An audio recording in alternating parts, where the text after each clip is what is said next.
I'm Molly Hughes in the Denver Post newsroom with today's Behind the Headlines. We're talking to Denver Mayor Michael Hancock about the community-wide response to the grand jury decisions in Ferguson, Missouri and New York. In each case, an unarmed black man died at the hands of a white police officer, and in each case, the jurors decided the officers would not be facing criminal charges.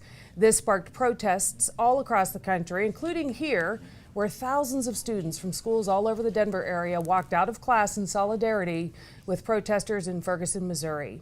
This prompted Denver Mayor Michael Hancock to organize community-wide discussions on race and justice, the first of which is this Friday, December 19th.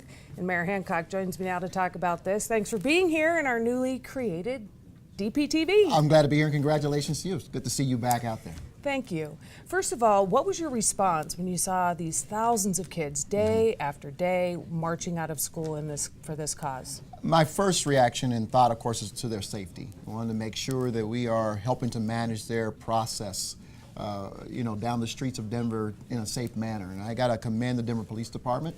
Those officers who responded well and reacted well in the sense that they kept them safe and did not try to confront them, but to make sure they had easy and safe passage. But I got to tell you, I'm proud of the kids. I'm not so sure if I was in high school, I wouldn't have been out there. So we heard them. And we encouraged them to get back to class as soon as they could. And so what is the purpose of these community discussions then? You know, the whole idea is after I landed from Panama City, where I was watching a lot of these protests occur, we were leading an economic delegation in Panama. Molly, I talked to some young people. I had a focus group right after landing with the youth and as well as adults.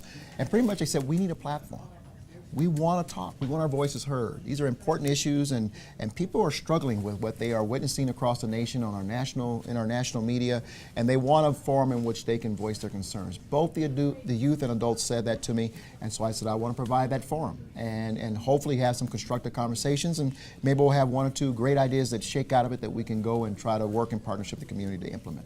So the first one is this Friday at the History Museum. Right. Who will be involved in that discussion? Well, we've had an overwhelming response in terms of partners who've come to the table to join us. And we only had a capacity of 150 people, and it's already at capacity, so we've had to shut down RSVPs to the event.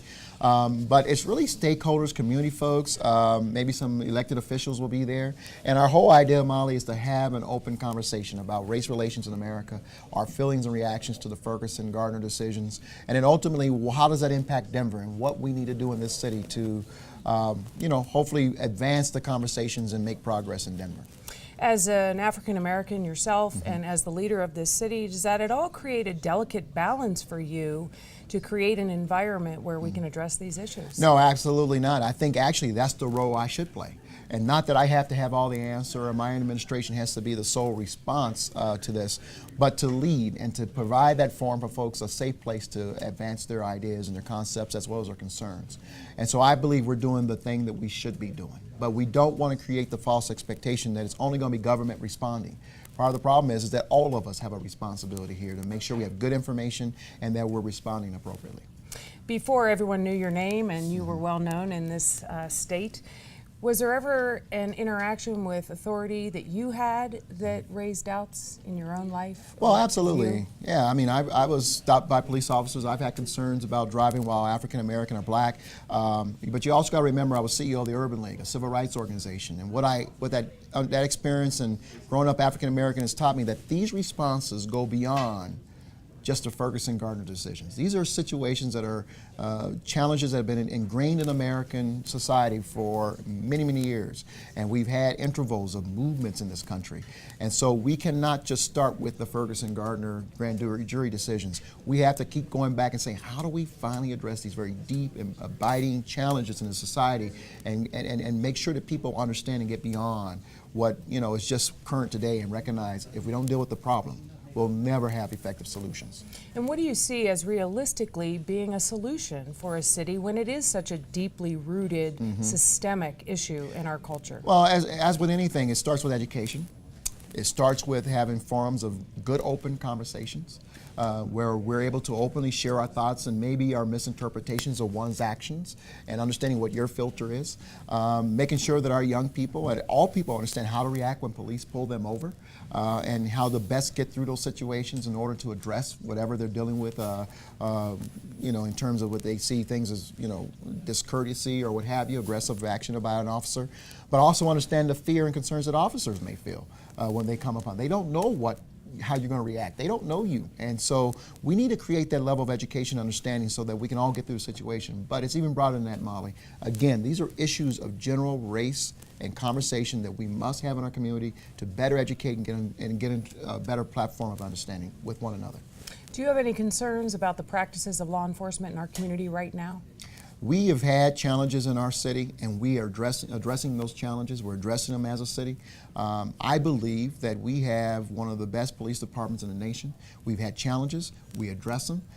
Where we have officers who step over the line, we deal with them effectively. We're trying to deal with them even better. But in terms of just general concerns, there's always concerns when you have law enforcement coming in contact with the public. There's always that chance that something can go wrong. And that's what I constantly pray about and think about on a daily basis, that we have good, effective interaction. And when we don't, we have to deal with them. And that's the responsibility of leadership.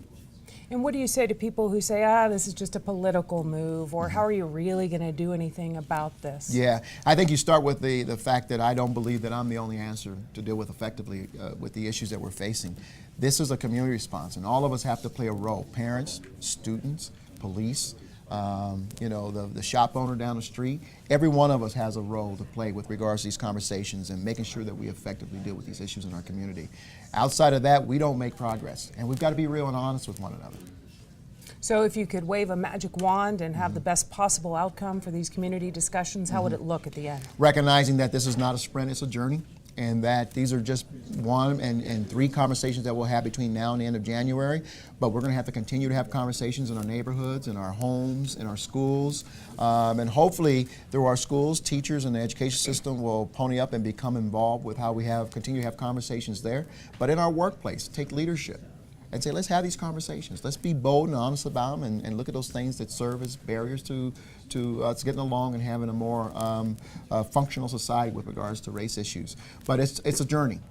This is only the beginning, and we shouldn't expect too much, but we should expect that we can begin the process of healing and getting better as a society. All right, anything else you want to add? Thank you for the opportunity to be here, and I want to thank the entire community for how they responded, how people responded to our clarion call to be a part of these conversations.